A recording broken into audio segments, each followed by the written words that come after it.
भारत से विवाद के बीच मालदीव के राष्ट्रपति मोहम्मद मोइज्जू चीन के दौरे से लौट आए हैं। मालदीव लौटते ही मोइज्जू ने इशारों में भारत पर तल्खी भरा बयान दे दिया है। मोइज्जू का यह बयान आग में घी की तरह काम कर सकता है। मोइज्जू ने जो बोला है उससे साफ पता चलता है कि मालदीव सरकार किस तरह चीन के इशारों पर नाच रही है। हम आपको अपनी इस रिपोर्ट में बताएंगे कि मालदीव के राष्ट्रपति ने भारत पर क्या कुछ कहा। नमस्ते, मैं हूं सुनैना सिंह और आप देख रहे हैं न्यूज नेशन डिजिटल। मंत्रियों के बाद अब मालदीव के राष्ट्रपति मोहम्मद मोइज्जू ने भारत का नाम लिए बिना एक ऐसा बयान दे दिया है जिसके बाद भारत के साथ उसके संबंधों में और ज्यादा खटास पड़ना तय माना जा रहा है।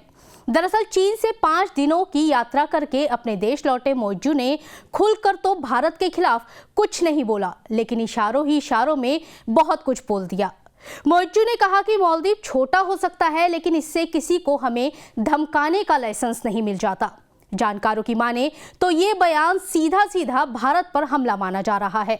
मोइज्जू की टिप्पणी उस वक्त आई है जब मालदीव की टूरिज्म इंडस्ट्री बॉयकॉट मालदीव के बाद घुटनों पर आ गई है।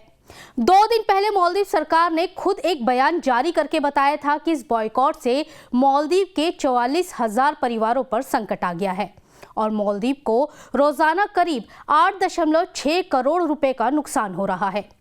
एक तरफ मालदीव सरकार ने प्रधानमंत्री नरेंद्र मोदी और भारतीयों पर टिप्पणी करने वाले अपने तीनों मंत्रियों को सस्पेंड करके डैमेज कंट्रोल की कोशिश की थी, लेकिन मोइज्जू की इस टिप्पणी ने आग में घी डालने का काम किया है। मालदीव के राष्ट्रपति मोहम्मद मोइज्जू ने कहा कि ये महासागर किसी विशिष्ट देश का नहीं है। हिंद महासागर इस क्षेत्र में स्थित सभी देशों का है। मालदीव किसी के बैकयार्ड में नहीं है। मालदीव एक स्वतंत्र और संप्रभु राज्य है। किसी को हमें धमकाने का लाइसेंस नहीं मिल जाता। हमारे पास हिंद महासागर में छोटे द्वीप हैं। मालदीव 9 लाख वर्ग किलोमीटर का विशाल विशेष आर्थिक क्षेत्र है। हम महासागर के सबसे बड़े हिस्से वाले देशों में से एक हैं। साल 2023 के नवंबर में मालदीव सरकार का कार्यभार संभालने के बाद मोहम्मद मोइज्जू की चीन की ये पहली राजकीय यात्रा थी। इस दौरान उन्होंने चीन के साथ 20 समझौते किए, जिसमें से एक ये था कि चीन अपने यहाँ से लोगों को मालदीव घूमने के लिए भेजेगा, जिससे बदहाली पर पहुंच रहे मालदीव को थोड़ी राहत मिल पाए, क्योंकि बॉयकॉट मालदीव की वजह से मालदीव में पर्यटकों की संख्या में भारी गिरावट आई है। लोगों ने मालदीव के ऑप्शंस तलाशने बंद कर दिए हैं। मालदीव ने अपने यहाँ घूमने का खर्च आधा कर दिया है। भारी डिस्काउंट के बाद भी भारतीय वहां नहीं जा रहे।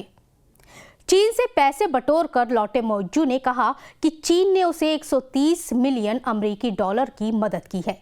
इस मदद के बड़े हिस्से से मालदीव में सड़कों का निर्माण और पुनर्विकास भी किया जाएगा।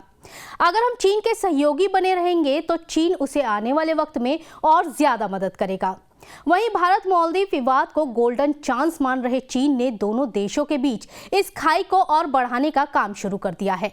चीन की निगाह भारत से सटे मालदीव पर है। मालदीव के राष्ट्रपति मोहम्मद मोइज्जू भी चीन समर्थक माने जाते हैं।